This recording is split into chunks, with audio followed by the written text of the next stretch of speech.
Hey guys, I want to do this real quickly and it's uncut, uncensored on the fly. Now, some of you may know of the game called Fighting is Magic. Now, in case you don't know about it, it's a game that was based on My Little Pony Friendship is Magic. Now, you might say, well, I've heard about it, but why are you talking about it? Well, you do probably know about a game called Them Fighting Herds, right? Well, Them Fighting Herds is an official, well, kind of an official game, if not a official game, that you can find on things like Steam. Purchase it, play it, there you go. But Them Fighting Herds was actually originally Fighting is Magic. So the question I'm sure everybody's had, and has tried to explain, if not explained in their own unique way, is what happened. Well, basically, long story short, back around 2011, 2012, a group of fans formed together to call themselves Main Six, or Main Six Incorporated. And they came up with the idea to create a fighting game based on Friendship is Magic. My only theory is they looked at the fighting scene that we had in part 2 of A Canterlot Wedding of season 2 and decided, hey, if they're allowing the characters to do that, maybe we can, build upon that. And in my opinion, that's where the idea probably came from. So, long story short, they began developing it. They began working on how the characters and mechanics and stuff were going to work, taking inspiration from other fighting games, so on and so forth. And Hasbro, at that time, didn't really have a problem with it. As a matter of fact, because the show is becoming so popular, not just with young kids, but mostly the adult fan base known as Bronies and Pegasisters, Hasbro actually encouraged a lot of fan-based work material to be seen all across social media, YouTube, DeviantArt, Facebook, Twitter, you name it. However, what's weird about the change in direction, it all was based, from what I can understand, on an article that was published online through GameSpot.com. The person that ordered the story on Fighting is Magic basically called it the most unique, and I guess, basically that's what they call it, the most unique and unusual fighting game you're going to see. They showed a little bit of video, or linked a bit of a video of what it was going to be like, playable-wise, screenshots and all that. Now, I guess this was enough for Hasbro to actually finally do something about it. See, like I said, Hasbro didn't really have a problem with Fighting is Magic being developed because it was being developed as a fan-based game. In other words, it would be something that once complete, fans would be able to play. However, when GameSpot.com ran the article on it, Hasbro basically had to put out the cease and desist order. Now, the people known as Main Six Incorporated tried to negotiate with Hasbro and try to get something worked out to where it could be released officially, or semi-officially, I guess, but Hasbro said no.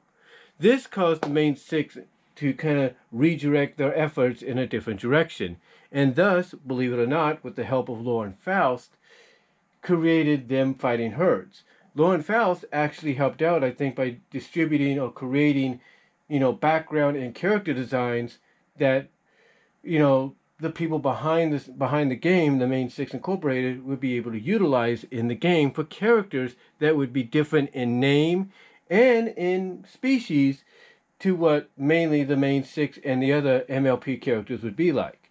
So if you played as a certain Them Fighting Herds character, you would probably be able to distinguish who MLP-wise they were based upon.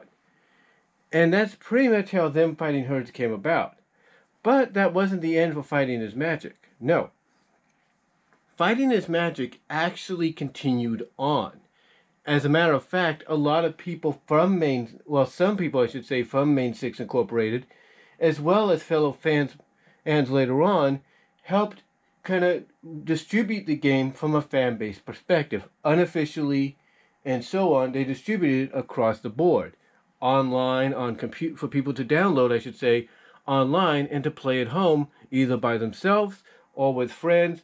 And they even gave the capability, if you could get it, or if you learned it, to play online. The other thing that made Fighting is Magic still available, or made Fighting is Magic get such a cult following, is the fact that it wasn't just now available, unofficially, across the board for everybody to play at home, But now when you would go to conventions like BabsCon or BronyCon or TrotCon or wherever, you would actually get to play the game there through an actual video game cabinet that people put together. So even though the original concept for Fighting is Magic was, put to a screeching halt because of the article, from what I can understand, that was put online and distributed by GameSpot, and thus the direction of the game had to go in the direction of them fighting herds. Fighting is Magic still lived on, and as a matter of fact, there's many different versions of it. There's a tribute version, a complete version, or tribute edition, a complete edition, a premium edition, I guess, I don't know. And there's many patches, many updates. Some are good, some are not. 3.5, from what I understand, was supposed to be good, but it's not, because some people have reported, and even I've experienced, it's not as good as it seems, because when I downloaded 3.5 of the complete/tribute edition, it didn't come on. The 3.1 one that I have did come on, and I downloaded that before. Now, I'll be honest, from my own personal experience, I was not good. I was getting good, but still kind of hard to get through the first fight or the first round, the first match in story mode when it came to the game. So what I did, I should say, is I utilized two different controllers to do a one-on-one match. Yeah, I did a one-on-one match. Basically, I took one controller and for a time played as one character, and then during that same match, I would take another controller, play as that character, and go back and forth. And I know some of you are saying, well, why didn't you get somebody to play with you? Well, it's real simple. I live with family, and my family member may not be into this kind of a game. But that being said, I used all different kind of controllers. As a matter of fact, one of the controllers I used recently was, of course, the 8-bit Duo. And this is pretty good, and the way you get to actually unlock one of the special moves, like the super moves and all that for a character, is this button, and I think the up button on the D-pad. And that's about it. Otherwise, like let's say, with a controller like this is the GameCube controller for the Switch. You actually press these two buttons, I think one of these two buttons on the top, along with the directional pad or the joystick or the thumbstick, and you perform a special move. And that's the one thing, as I try to adjust stuff here, that's the one thing about this game when you play it at home. The fact is, you can use just about any controller on it. The only difference is you have to map out that controller's buttons. You got to basically go into the options area of the game, and kind of switch up the buttons, if you will, the button map to your liking. So that's the only problem I had. But I don't do the whole map out the buttons to be to your liking kind of deal. I just try to learn it on my own with the button combinations I have. But yeah, Fighting is Magic, I'll put it this way, I think it's a good game. I mean, as you probably just saw with my more recent video, I discovered that there are more characters, you just gotta look for them. And I actually had fun with it. Either it was one-on-one or, doing the story mode. And the story mode I am getting a little bit better at. I mean, it was through this that I actually started to get a little bit better. But it's going to take time for me to do that. Overall, it is an enjoyable game. And it makes anybody that's played it wonder, why did Hasbro say no to it? I mean, originally, Fighting is Magic was started as a fan project. And again, like I said, from what I understand, Hasbro didn't have a problem with it. So why did they decide to put a cease and desist on it, later on? Well, again, it's because of the article that was put out by GameSpot.com. And I believe, and I'm sure anybody else would agree with this, that if it wasn't for GameSpot.com, Fighting is Magic may have had a chance to probably be somewhat semi-official.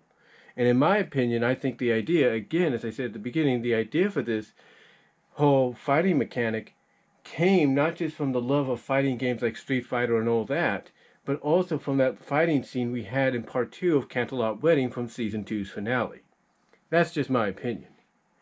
But overall, when you look at Fighting is Magic, you know, it's one of those unusual games that even though it's not an official release, it's not an official game you can play, endorsed by Hasbro and all that, it is something that once you do play it, whether it's a convention, through an actual arcade cabinet with joysticks and all that, or at home through controllers, it is something that you're going to want to, continue playing as much as you can. Like for me, if I get home and relax a little bit, I can put this on and play it and actually have a good time with it. I enjoy it. It's great. And it's just an overall fun game. It's a game that you don't take seriously, but it's another way of fans showing the love for My Little Pony Friendship is Magic and the impact that it has.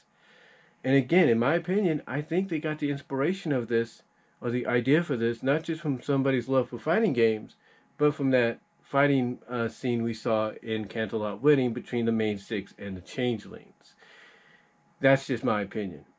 But overall, Fighting is Magic, in my opinion, definitely has left a huge legacy.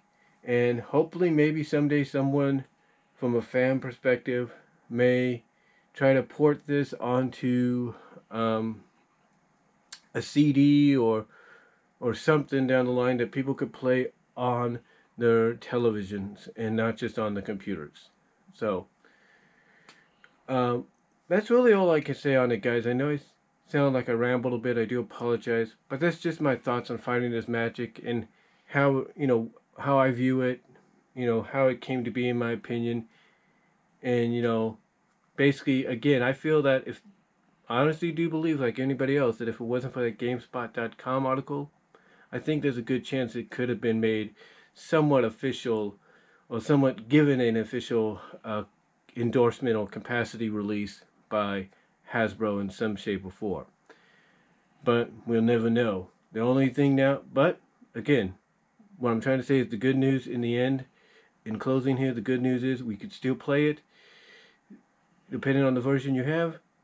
It may not be perfect, but it's still fun to play. So let me know what you guys all think down below. Comment if you like. Let me know if you play Fighting is Magic. What is your favorite part of it? What version do you have? What version do you recommend? And what controllers do you recommend playing it to get good at in the long run? Let me know down below. Comment if you like. And I will talk to you all later. God bless. Take care.